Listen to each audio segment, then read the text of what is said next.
So, what do we have here? Let's find out here with Out There with Johnny.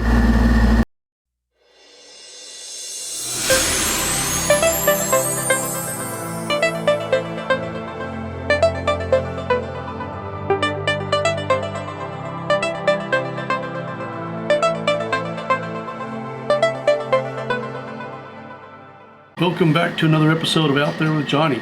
Today we're going to do an unboxing. As you saw from the teaser, I got some new equipment. So what I want to do with this particular video is unbox and do just a quick setup to show you how it goes together. Now I'll be honest with you, I've already unboxed it once to go figure out how to put it all together before this video, but I want to show you how it comes boxed from a supplier, as well as what it looks like, you know, upon receipt. So with that, let's get into it. So here's the first box, and as you can guess, most long narrow boxes contain one of two things: a telescope or a tripod. Now in this particular case,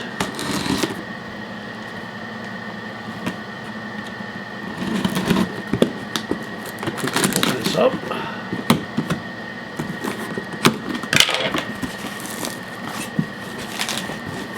This is the box that has the tripod. So let's pull this out. Put this box away. And here we have a small tripod. Not fancy or anything like that. Here's your typical screw for your mount head, whatever that's going to be, and then the tripod itself. You just loosen these up, pull these out, and they're very, very stiff. Even all the way loose, it's pretty stiff. So we're going to go ahead and put it all the way out so we can get this thing high enough. Then when I put the head on it, we can see it.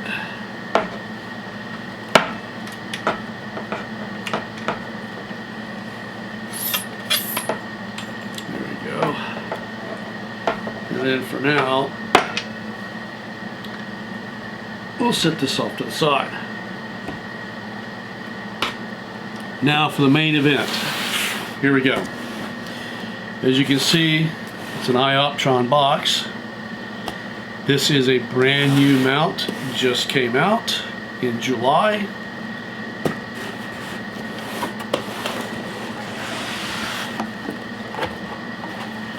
There we go. And here we go. So what's inside the box? Well, there's a counterweight bar with a 3-pound counterweight on it. We'll set that off to the side for now. Here's your altitude or EQ base. And then here's the mount. All nicely packed, very tight in foam, with a good heavy-duty box. We'll stick that off to the side. So what do we have here? This is the new iOptron portable AZ EQ mount. Turn it around, we can see it. Let's see if we can get the focus here. And it's called the SkyHunter.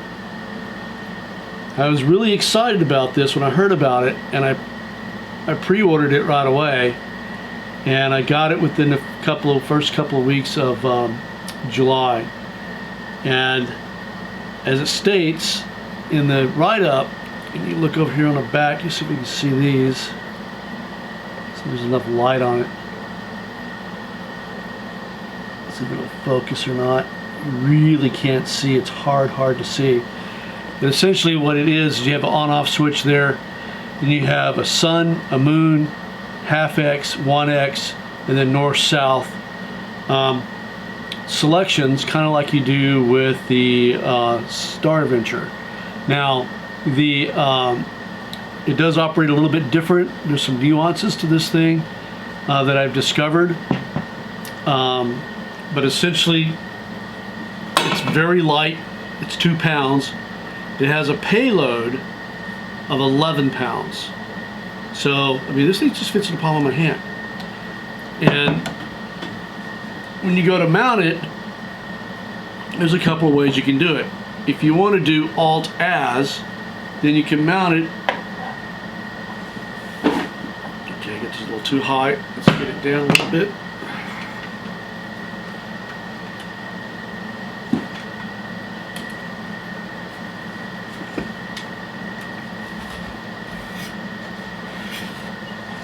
Let's see if that's any better.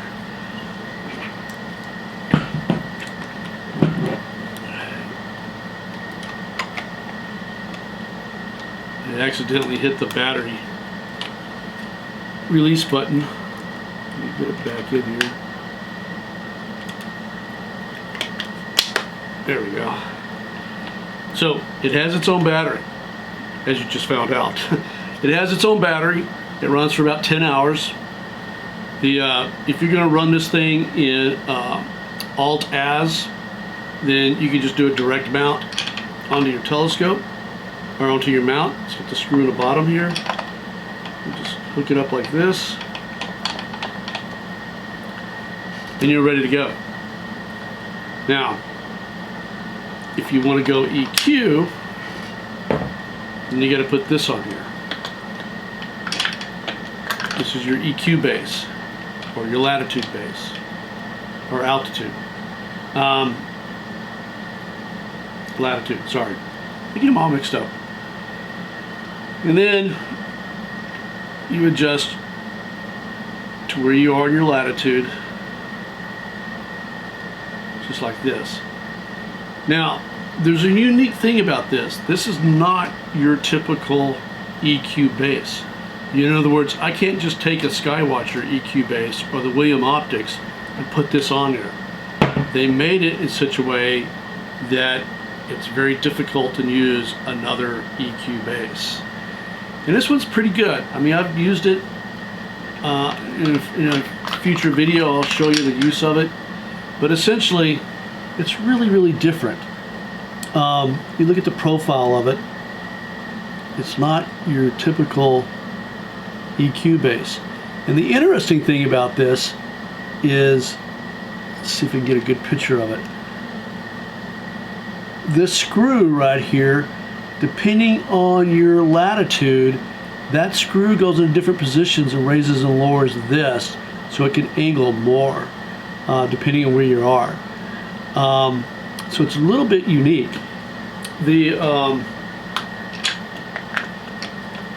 And then of course you screw it on like this, and then there's this screw I was telling you about right here. Now what you want to do is you want to take this, slide it in from the top, until it hits that screw.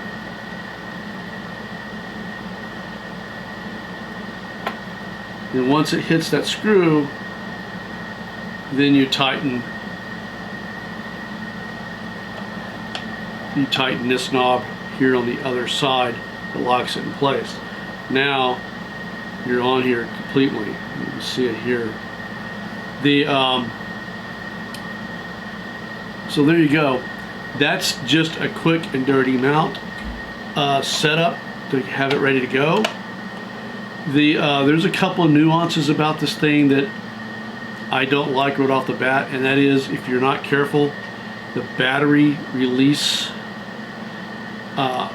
indentations are here on the sides. Get one right there. And if you, maybe I should go ahead and take it off. These indentations are on the side. See it right there. You got one on each side. If you bump one by accident, it will actually, the battery will fall out. So you have to be very conscious of that, not to go hitting the side of either one of those antennas, because as soon as you hit it even a little bit, the door pops out and the battery pops out. So I've learned to be very, very careful with that.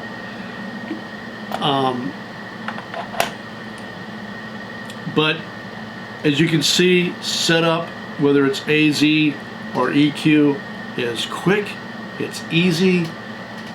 You Vixen rail mount up here on the top, so you can use small scopes. Again, 11 pounds. So in the past, you saw that I used my EvoStar Guide 50 DX. I was using it on this AZ GTI from Skywatcher, or I was using it on a Star Adventure. That's what this is going to be used for now. That scope will go on this mount from now on. But that's the quick, that's the dirty. I will show you real quick. Let me flip this back around. This is the other unique thing about this. This here, this little knob you see here, that is for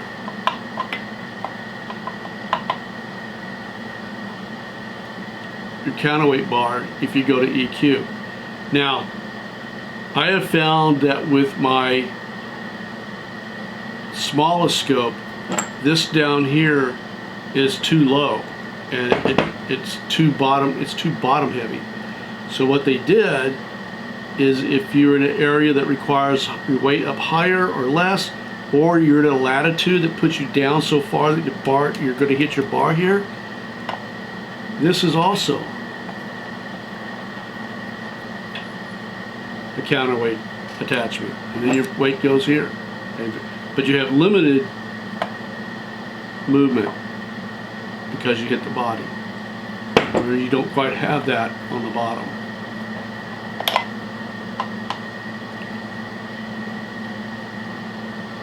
So here you've got full movement depending on what kind of tripod you're using.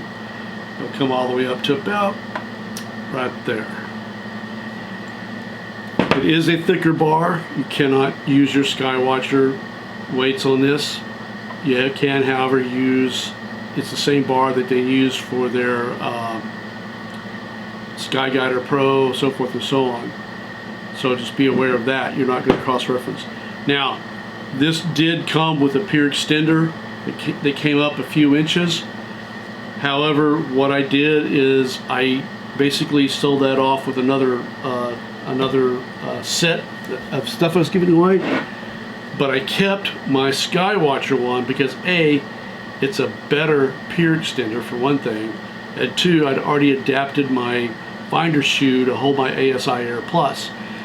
The ASI Air Plus does work with this. It works with it extremely well, as a matter of fact. In my next video, I'm going to go into a little bit more details on how to operate this thing, the ways you can operate it.